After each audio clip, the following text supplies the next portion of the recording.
We'll give everybody a couple of questions. Mr. Richards again. Go ahead. Sure. Thank you. Yeah, so Minister, I guess I'll just kind of continue. Obviously, I had a chance to share with you the perspective of the interpretation bulletin. Maybe you've had a little chance to reflect on that. That was, by the way, that was from August of 2016. So that was not a Conservative government. That was, in fact, your government.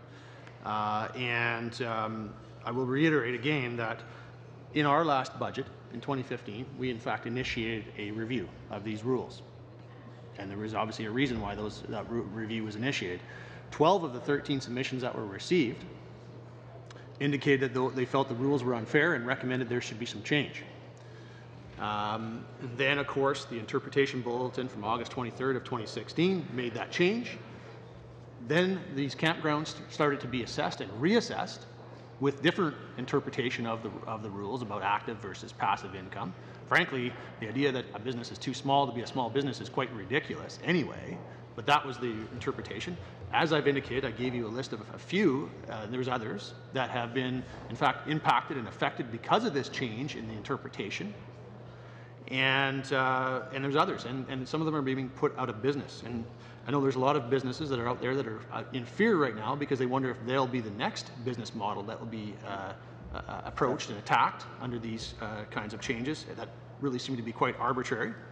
And then, as my colleague Mr. Abouteif read to you earlier, in this own committee's pre-budget report for the 2017 budget, the recommendation was that the Government of Canada recognize the income earned by campgrounds and storage facilities as active business income for the purpose of determining eligibility for the small business deduction. So, Minister, it really seems to me like the only thing that your Liberal government isn't ignoring is another attempt to be able to punish small businesses. So I want to give you another chance, Minister. Will you take another look at this? Will you actually try to make sure this war on small businesses stops? Or are you just going to keep repeating these talking points about people paying their fair share? Madam Minister and Mr. Galvin. Je remercie mon collègue pour sa question. Thank you to my colleague for his question. What I will repeat to my colleague is that the rules have not changed.